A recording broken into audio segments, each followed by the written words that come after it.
Será que é possível defender alguém que caiu no golpe do Pix? Gente, eu tenho algumas ações que estão trabalhando a questão do golpe do Pix e é uma situação muito delicada. Então, se você quer saber essa informação ou conhece alguém que está na mesma situação, compartilhe esse vídeo para que a gente possa disseminar informação, informação séria de qualidade, ok? Vamos lá. Se você não me conhece, eu sou Manassés Lopes, sou advogado, trabalho com a proteção de direitos patrimoniais. Então, se você tem patrimônio, eu trabalho no meu dia a dia na advocacia, protegendo o patrimônio das pessoas. E um dos problemas que batem na porta do escritório são pessoas que caíram no golpe do Pix, ou o golpe do falso advogado, ou o golpe do falso gerente. Isso é um problema muito recorrente, porque os criminosos já não estão tanto nas ruas, mas estão dando golpes online, e aí muitas das vezes o cliente cai, e é uma situação muito delicada. Inclusive, os casos que eu represento aqui no escritório são casos bem difíceis, de alto valor, né, que a pessoa perdeu, assim, que caiu no golpe, e existe uma complexidade em cuidar dessas demandas. O que eu vou dizer a vocês? Essa é uma ação que, quando eu pego aqui no escritório, eu tenho muito cuidado para poder entender se efetivamente eu consigo defender o cliente. Qual é a visão que eu tenho para o meu escritório? Eu tenho poucos clientes, porque trabalho com um escritório boutique, então quando eu pego a causa do meu cliente, eu defendo ele com unhas e dentes em relação ao caso que eu decidi representar. Então, todo mês a gente escolhe aqui no escritório 4, 5 causas para representar e essas causas a gente compra a briga do cliente. O que acontece? Quando a gente faz as reuniões preliminares, a gente tenta entender o seguinte: como é que era a vida deste sujeito que caiu no golpe? Por quê? Porque se você for começar a pesquisar a jurisprudência dos tribunais no Brasil inteiro, você vai ver um problema recorrente que é o tribunal falando o seguinte: olha, o problema é que o cliente caiu no golpe e o banco não pode ser responsabilizado por isso. É culpa exclusiva do consumidor.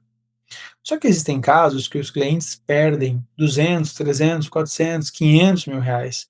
A gente tem casos assim no escritório de litígios de alta complexidade em relação a bancos, onde uma pessoa que guardou todo o dinheiro da vida dela, ela perde esse dinheiro por conta de um golpista.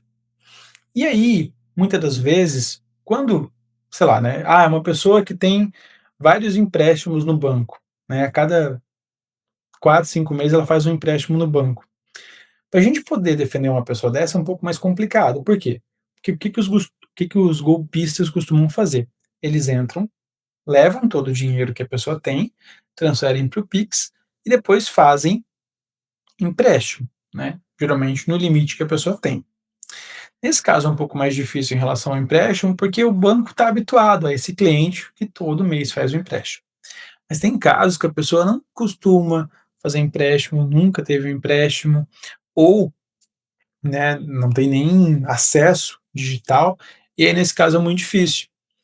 Né? Por quê? Porque o banco deveria estar atento ao perfil do consumidor. Inclusive, o julgado do STJ que reconhece o dever do banco em indenizar é justamente levando em consideração essa premissa, essa ideia de que o banco, quando está fazendo o levantamento dos contratos que são feitos via aplicativo, ele tem que olhar qual é o comportamento médio do cliente dele.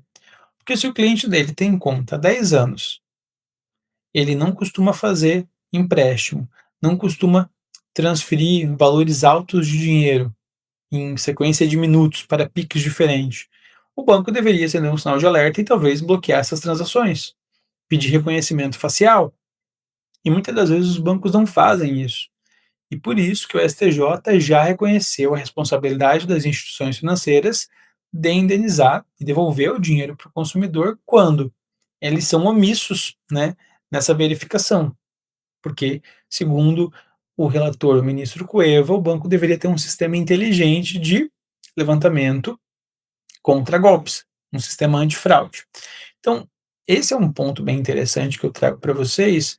Por quê? Porque quando o cliente chega aqui no escritório e a gente vai atendê-lo, tem esse cuidado que nós precisamos ter. Primeiro, identificar qual que é o comportamento do cliente em relação ao banco. Se ele costuma fazer empréstimos, não costuma fazer empréstimos, para que a gente possa desenvolver uma tese jurídica para ele. Isso é um ponto que precisa ficar claro para o cliente, por quê? Porque se o cliente tem uma vida online, faz empréstimo, faz transferência de Pix, movimenta a conta de maneira muito, né, com altas transferências, é mais difícil de você provar o dever do banco em cuidar dessas transações, né.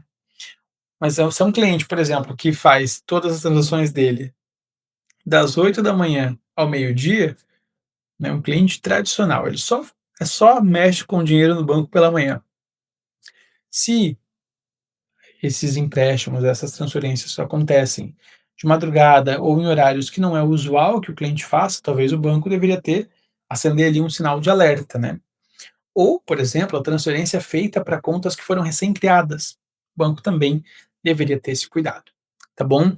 Então, a gente escuta o cliente, leva isso em consideração para fazer as defesas e aceitar os casos, levando em consideração essa situação, né?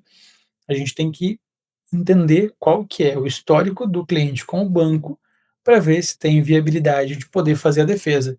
Isso é muito importante, porque tem muitas pessoas caindo em golpes e muitas das vezes ela tem direito em efetivamente, né, eh, receber o dinheiro de volta, anular os contratos e não sabe porque acha que talvez se for buscar na internet vai ver que a culpa é exclusiva do consumidor e aí talvez não queira correr o risco.